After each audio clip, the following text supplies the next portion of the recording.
আল্লাহর নবী বলেছেন, বিশিষ্ট সাহাবী আবু হুরায়রা রাদিয়াল্লাহু তাআলা আনহু থেকে বর্ণিত, আল্লাহর নবী বলছেন, as-salatu salasatu aslasin, নামাজকে তিন ভাগে বিভক্ত করা হয়েছে, সালাতকে তিন ভাগে বিভক্ত করা হয়েছে। সালাতকে তিনের মাধ্যমে মানুষকে তিন ভাগে বিভক্ত করা হলো। এক নম্বর হলো আত-তাহুর সুলুসুন, যারা পবিত্রতা অর্জন করবে। এই পবিত্রতা অর্জন করার মাধ্যমে প্রথম ভাগ। দ্বিতীয় বলছেন আর-রুকুউ সুলুসুন, যারা রুকু সিজদা ঠিকভাবে আদায় করবে এদের পাপকে আল্লাহ ক্ষমা করে দেবেন। তারপরে বললেন আস-সুদুসু সুলুসুন, এবং আরেকটা হলো যারা সিজদা, যারা সালাতের সময় রুকু সিজদা ঠিকভাবে আদায় করবে পবিত্রতার মাধ্যমে, তারপর রুকুর মাধ্যমে, তারপর সিজদার মাধ্যমে, এই তিনটা যদি কেউ যথাযথ ভালো করে, যদি অজু ঠিক হয় আপনার সালাত ঠিক হবে। আপনার অজু ঠিক না হলে সালাত কবুল করা হবে না।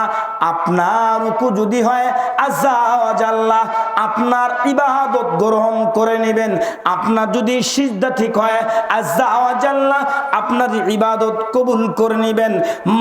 ফামান আদ্দাহা কুবিলা মিন সাইরু মিন আমালিহি, কোন ব্যক্তি যদি এগুলো হক আদায় করে তাহলে এই তিনটার মাধ্যমে তার সালাতকে কবুল করা হবে, বলেন সুবহানাল্লাহ।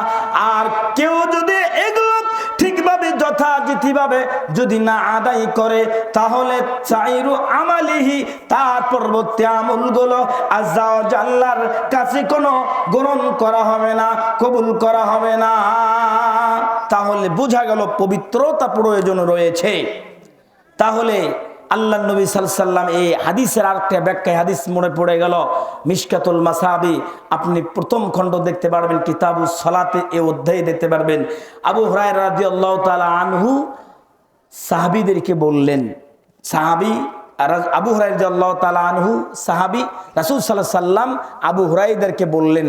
তাহলে ওখানে অসংখ্য লোক ছিল, যেমন আপনারা এখানে লোক আছেন, আমি বয়ান করছি, আপনার এখানে অনেক লোক আছেন শুনছেন। তাহলে আমি বলছি, বলেন তো এটা প্রশ্ন করেন তো, কেউ অনেকে প্রশ্ন উত্তর দিতে পারবে, কেউ উত্তর দিতে পারবে না। আবু হুরায়রা রাদিয়াল্লাহু তাআলা হাদিসটি বর্ণনা করেছেন, রাসূল সাল্লাল্লাহু আলাইহি ওয়াসাল্লাম বলছেন, লাউ আরাআইতুম লাউ আন্না নাহারান বিবাবিন, আচ্ছা তোমরা ভেবে দেখেছো কি, প্রশ্নবোধক, তোমরা ভেবে দেখেছো কি, লাউ আন্না নাহারান বিবাবিন, যদি তোমাদের কারো বাড়ির সম্মুখে একটা নদী থাকে, একটা কূপ থাকে, একটা দিঘি থাকে, একটা নহর থাকে, যদি ওই নদীতে কেউ যদি দিনে রাতে ইয়াগসিলু ফিহি কুল্লু ইয়াউমিন খামসান, যদি ওই নদীতে যদি কেউ দিনে 5 বার গোসল করে তাহলে হাল ইয়াবকা মিন দারানিহি শাইউন, তার কোনো কি তার গায়ে ময়লা থাকতে পারে কি? রাসূল সাল্লাল্লাহু আলাইহি সাল্লাম সাহাবীদের কথা বললেন, দিনে আপনি যদি 5 বার যদি আপনি কি করেন, ওযু করেন, আজকে এখন প্রচন্ড শীত রয়েছে, এই শীতের সময় আপনি কষ্ট করছে ওযু করছেন, এই শীতের সময় আপনি যে ওযু করেছেন, আল্লাহ বলছেন মান সাল্লাল বারাদাইনি দাখালাল জান্নাহ, বলে সুবহানাল্লাহ। যে ব্যক্তি 2 ঠান্ডার সালাত আদায় করল, এই 2 ঠান্ডার বলতে অনেকেই ব্যাখ্যা করেছেন, কেউ বলেছেন ফজরের সালাতের ওযুর সময়, কেউ বলছেন এশার সময় ওযুর সময়, কেউ বলছে আসরের সময়, কেন অনেক মুহাদ্দিসরা ব্যাখ্যা করেছেন। তাহলে বোঝা যায় এশার সময় এবং ফজরের সময় অত্যন্ত শীত, এই 2 ঠান্ডার সালাত কেউ যদি পড়ে, রাসূল বলছেন দাখালাল জান্নাত, বলেন সুবহানাল্লাহ, সে জান্নাতে প্রবেশ করবে। তাহলে এখন বর্তমানে যারা ঈমানদার, যারা সেই পরহেজগার মুজাহিদ, এরাই শুধু পানির সাথে লড়াই করছে, এই ঠান্ডার ভিতরে ওযু করছে এবং সালাত আদায় করছে, আল্লাহ রাসূল বলছেন সেই জান্নাতে, বলেন সুবহানাল্লাহ। রাসূল সাল্লাল্লাহু আলাইহি সাল্লাম সাহাবীদেরকে বললেন, তার গায়ে কি ময়লা থাকতে পারে কি?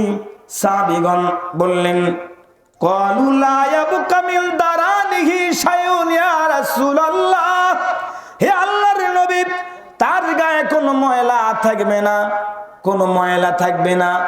আল্লাহর নবী বললেন, তাহলে ফাযালিকা মিনকুম মাসালুস সালাতিল খামসিনা ইয়ামহুল্লাহু বিহিল খতায়া। কোন ব্যক্তি যদি এই প্রচন্ড সন্ধ্যার ভেতরে সুন্দর করে অজু করে যদি 5 ওয়াক্ত সালাত আদায় করে, আল্লাহ নবী বলছেন তার পাপকে তিনি মিটিয়ে দেবেন। তাহলে বোঝা গেল নামাজের মাধ্যমে, সালাতের মাধ্যমে, অজুর মাধ্যমে তাহলে তার পাপকে আল্লাহ ওয়াজাল্লাহ তিনি মিটিয়ে দেন।